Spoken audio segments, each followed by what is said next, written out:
Been a while since I've been in here. Well,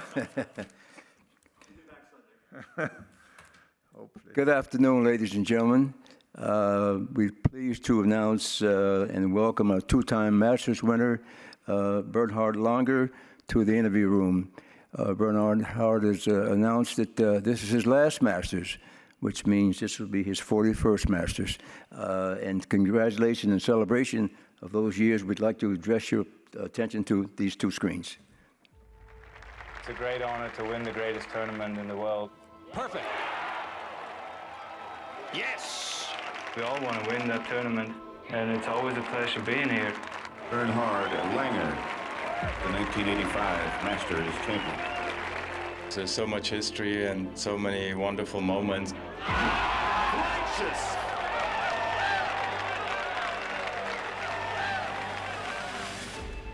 I was just trying to stay cool and just play my own game. How about that drive? How about that second shot? And how about that putt? Wow. Bernhard Langer takes a 5-stroke advantage into the final 2 holes, and at last, the smiles are coming. Well, another moment. Unmatched for Bernhard Langer to enjoy. And when you do it twice, it's got to be twice as good. It means a lot to me. I've always wanted to win a major tournament. It's just a dream come true. You're a great champion. The country ought to be proud. To be here at the Masters tournament, truly a wonderful blessing, and I've enjoyed every one of them.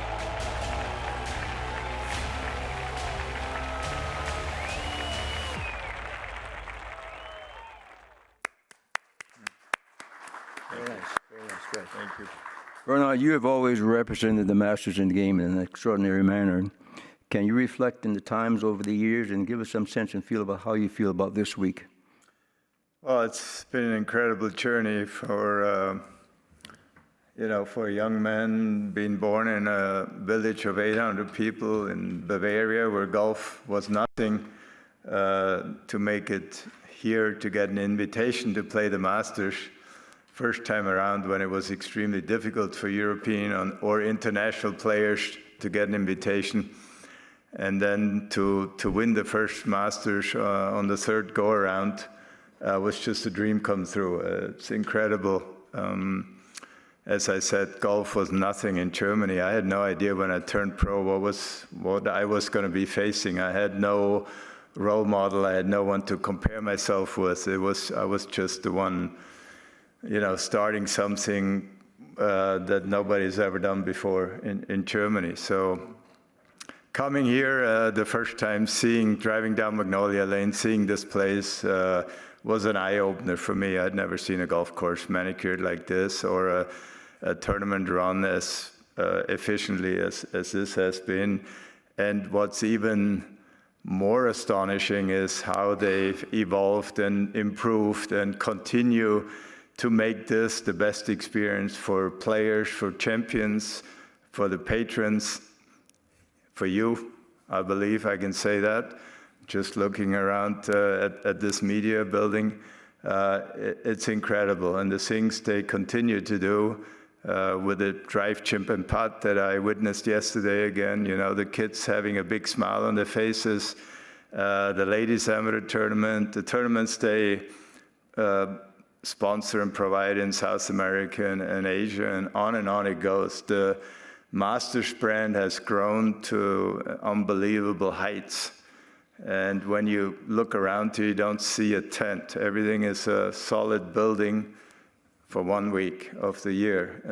And you go from the cheap food for the patrons to the parking. I don't have to tell you, you know all that. But I'm just throwing out a few things that makes this tournament so special. And for me as a past champion, to have our own locker room, to have our own parking facility, it's really unique, and it means a great deal.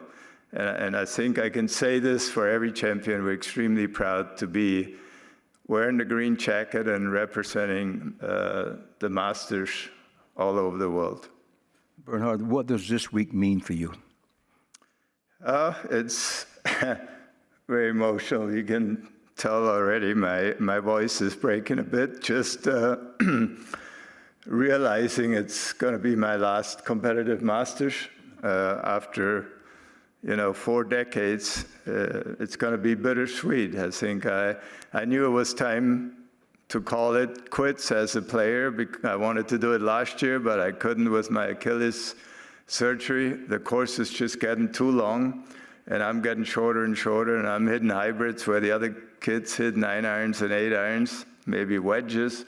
So I knew I wasn't going to be in contention anymore. And a few years back, I asked the chairman of the club, is there a time limit? Is there do we age out when we're 60 or what is it?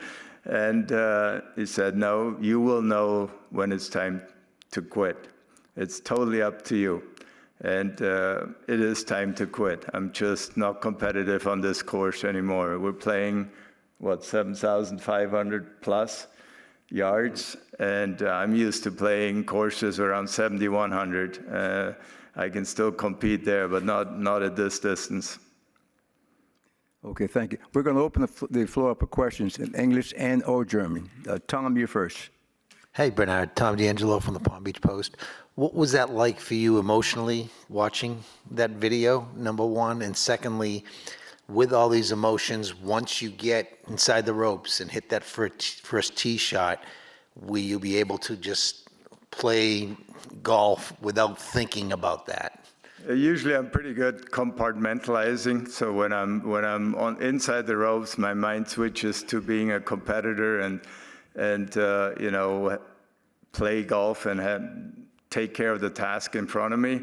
But I might get a bit emotional just looking around and the spectators, seeing my family, my kids, my grandkids, my brother and other friends that are going to be supporting me this week. So watching these 2 videos, obviously the 2 most important wins in my career, and it kind of put a smile on me how bad my English was at the time, and the red outfit and all that kind of stuff. I always teased Tiger. I said, see, I was the one wearing a red shirt first. He came later. Anyways, it brings back wonderful memories. I think the second time in '93, my wife was greeting me with 3 of our kids. So a lot had changed, from '85 to '93. And there's just a lot going through my mind. John?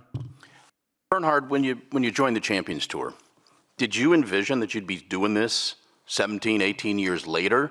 And if not, what keeps you going? Yeah, it's a good question, John. No, I had no idea. I just try to be exempt, my whole life, which I was fortunate enough to be. I was exempt on the PGA Tour. I was exempt on the European Tour, even till I turned 50. And I realized in my late 40s, it got tougher and tougher out on the tour. Even though I lost in a playoff when I was 49 and a half at Fort Worth, at Colonial, I was in a playoff, but didn't win it. Anyways, I just thought I'll try the Champions Tour for a few weeks and see if I like it or not. I really had no idea what it was be like. And I think it was after 3 weeks I said, man, this place is great. This is where I want to spend the majority of my golfing life, and just kind of played less and less in Europe, less and less on the regular tour, and kind of focused on the Champions Tour. But even then, I was just trying to be one of the better players. I had no idea what kind of Champions Tour career I would have, and was blessed with fairly good health and a lot of success. Ann? Hi, Bernhard. Your success story is just incredible, particularly from your childhood, what you had to overcome. What would your message be to everyone about longevity, consistency, following your dream? Yeah, those big words, longevity and consistency, especially in the game of golf. It's so fragile, it's so volatile. It's like the stock market. It just comes and goes. You know, you hear major winners one day and then you don't hear about him again 2 years later for some reason. So it's a difficult thing. I guess God has blessed me with tremendous talent and being a great competitor, but there's many other things that are important. You need to be healthy. You got to have a great support system, a good caddy, a good coach, on and on. The list goes on, and you got to be willing to sacrifice as well, because it's not always easy. You know, when I tell some of the people I'm a professional golfer out on tour, and they go, "Whoa, that's got to be the greatest job in the world." It is at times, but you also you're away from family, away from friends. You're in hotel rooms. It's lonely at times. It's not always rosy and easy, and you got to be able to do all that. Don? Bernhard, 2 questions, if I may. First of all, congratulations on your extraordinary career. When you're playing your final round here, be it Friday or Sunday, do you think there's a place on the course or a moment where it might really hit you, that this is it?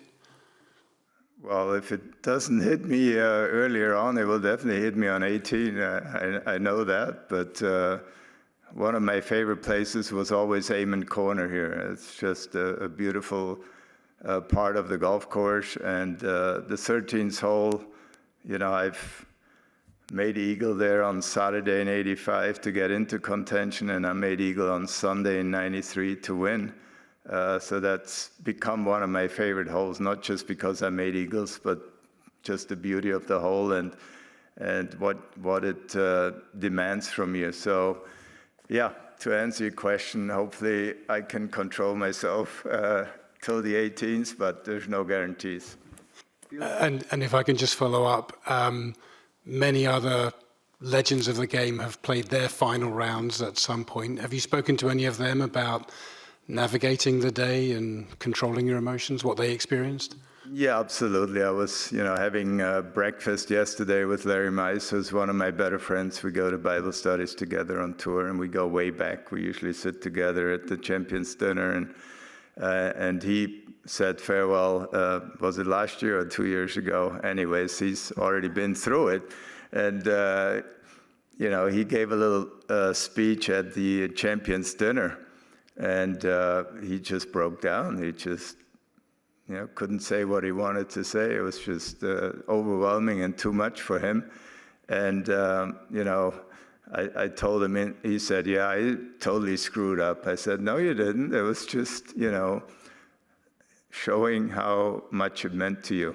And I said something like, "But it was probably even far more important for you because you grew up here in Augusta. You're local boy, local hero. I'm from Germany, and it means a great deal for me too, living in Florida now and having married an American and raised my kids in this country and all that." So I'll pick a few more people's brains. I was hoping to talk to Sandy Lyle and Ian Woosnam and a couple of my other buddies who already said goodbye, Mark Amera. But it's never easy, not for any of us. Felix? Langer, I think I'll stick to English so everybody else can understand it as well.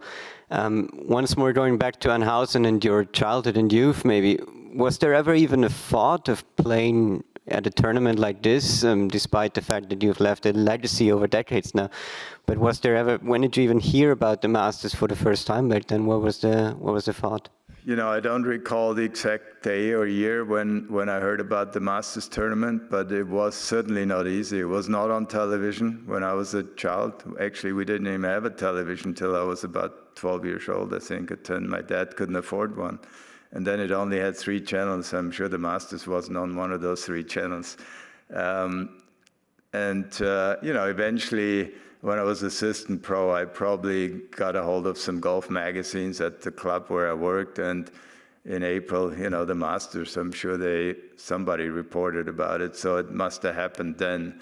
But it was this far out there. America was far away.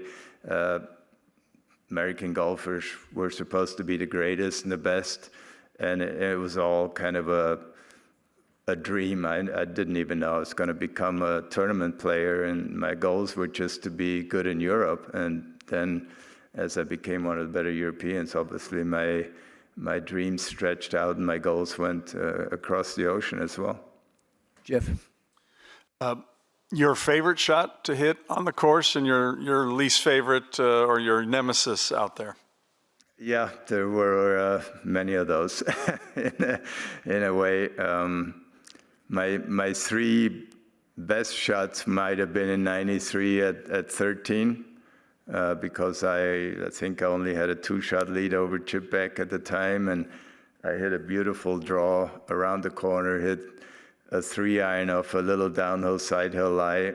That's maybe the best 3-iron I've ever hit in my life, to about 10, 12 feet inside of Chip Beck, and I saw he putted on the same line as me from further away, so I saw the break, and then I made the eagle putt. So that was pretty incredible there. But the very same hole a few years ago, I hit a beautiful 2 hybrid. It took off 50 yards just right on line, and I hit it the way I wanted to, and it hit a tiny little twig. You know, there's some of these big trees that overhang the branches, and one was coming down as a little twig, and it touched that twig and went 40 yards left into the bushes, and I made 7, hitting a perfect golf shot, literally. So that's golf. You know, you can only control so much, but there's so many hard shots out here because the greens are huge, but there's tiny little spots where you have to land the ball, like number 4 or number 5, or you go on and on. You know, number 7 is becoming brutal for me because it's so long. When you come in with a 4-iron, you can't stop it. And there's various other holes like that. Sam? Bernhard, I'm interested in your resilience and your career, particularly overcoming putting issues. And it seems you had to reinvent yourself on multiple occasions with your putting stroke. And I wonder, what lengths did you have to go to overcome the yips in cases? Yeah, those were the hardest times in my life, in my golfing life, I should say. I've had the yips on 4 different occasions. It seemed like every 7 years for some reason, just not lately, thank goodness. So I remember vividly 1989, I was playing in Detroit, the Buick Invitational.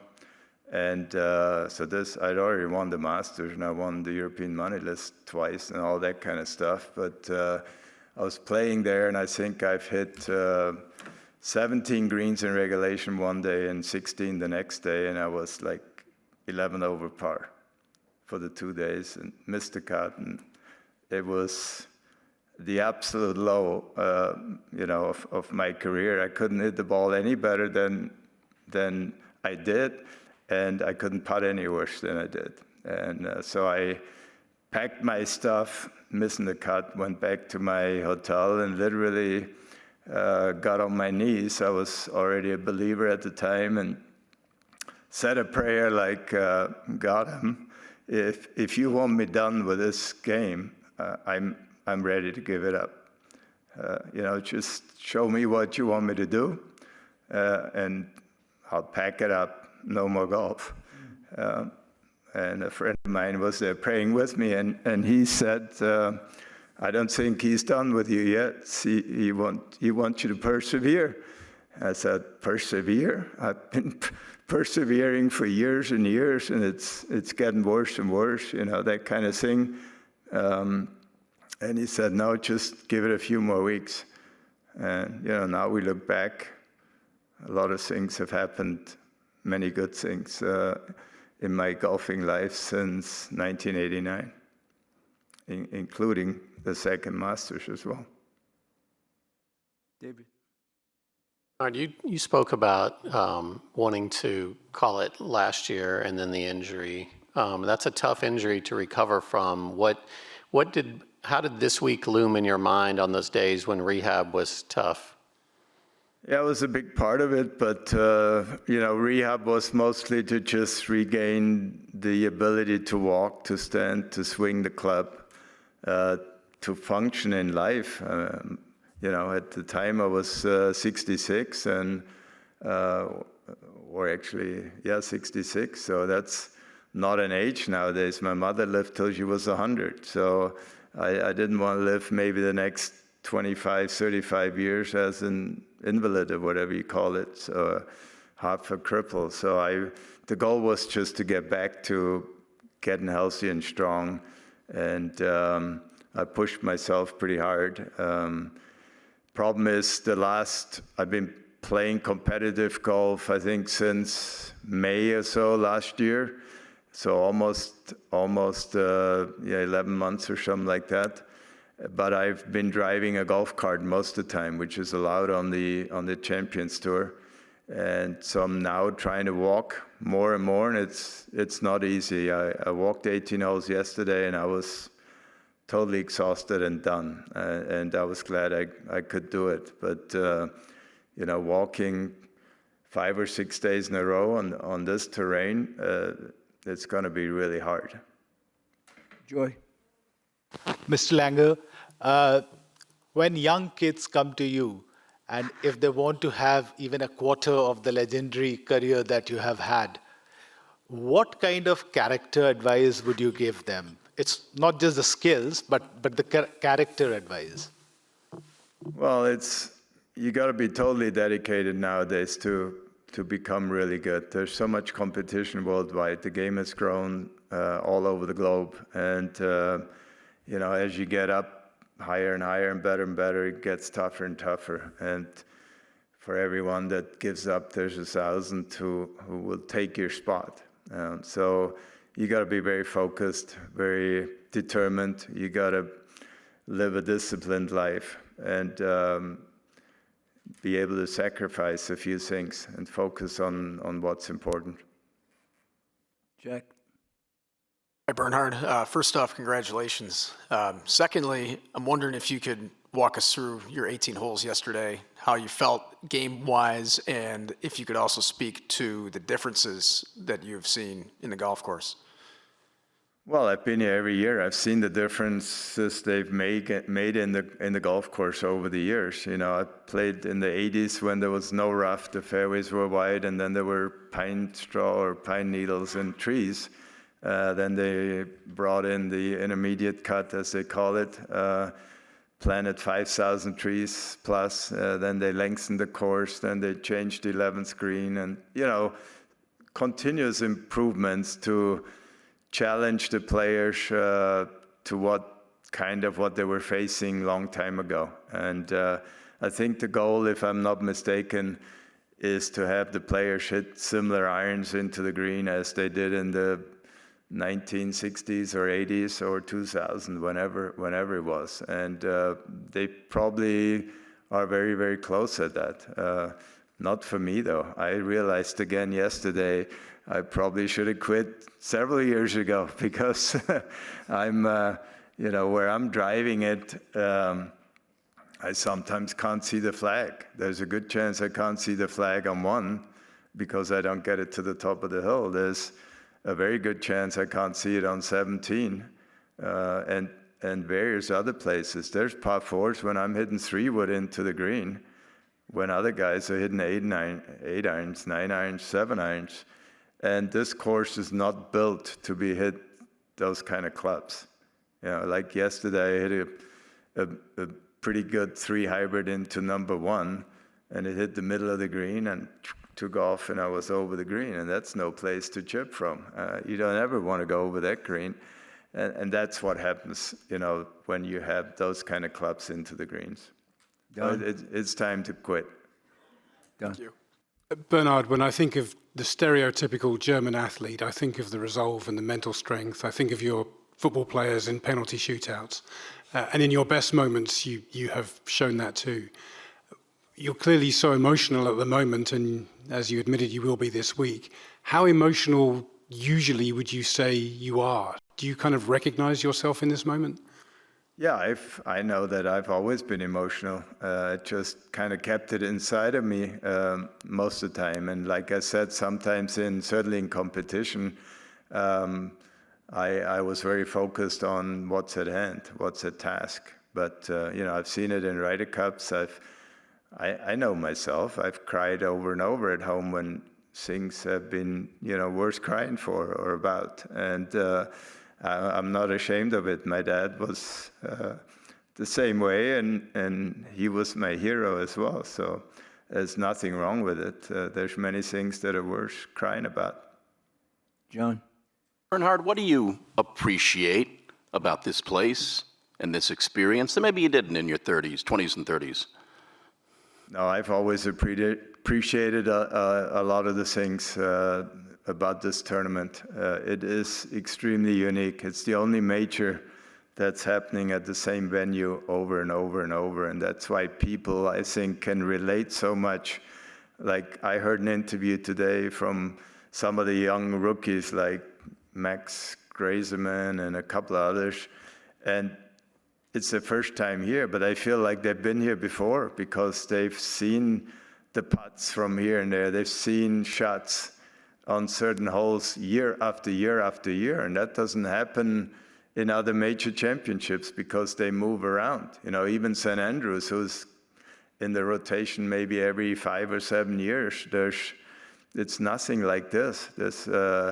This place is so special and so unique, and I appreciate that. But there's hundreds of other things I appreciate about the place. Some of them I mentioned early on. What makes the Masters so unique and so special and so different from any other golf tournament that we play in. And you notice. I mean, it doesn't go unnoticed. It's just special. We have time for 2 more questions. Felix? Langer, I guess you've always enjoyed sharing your knowledge about this place with younger players. Do you have an estimate of how many questions you've been asked about the nature of Augusta by younger players, and what's going to happen with all that knowledge now? I mean, is there a book coming out next year that we can expect with secret knowledge about Masters wins? Well, there's no secret. There's some knowledge that many other people have too, that I've played here a few times, I think. It's just how to best attack the golf course on each hole. And yeah, hopefully my brain will still function the next few years. And if anybody wants to pick my brain, any of the youngsters, I'll be happy to share it with them. Final question, Sam.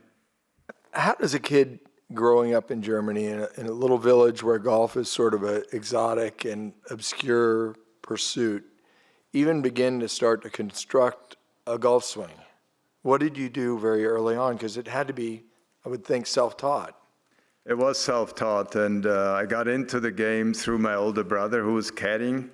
So when I give my testimony or talk about my young growing up, I always say I fell in love with money first. As a caddy, I was earning money as a 9-year-old. You know, that was pretty cool. But I immediately fell in love with the game. We were able to practice a little bit and chip and putt and hit balls on the range if there were no members to caddy for. And we couldn't afford golf clubs, but one of the members discarded some of his old sticks. They actually had bamboo shafts, and it was a 2-wood, a 3-iron, a 7-iron, and a putter with a bent shaft. So I always say that's where my putting problems came from. Thank you very much. Bernhard, thank you very much, and good luck this week. Thank you. Picture there. Appreciate it. Yeah. Huh? Thank you. Good. Thank you. Very kind.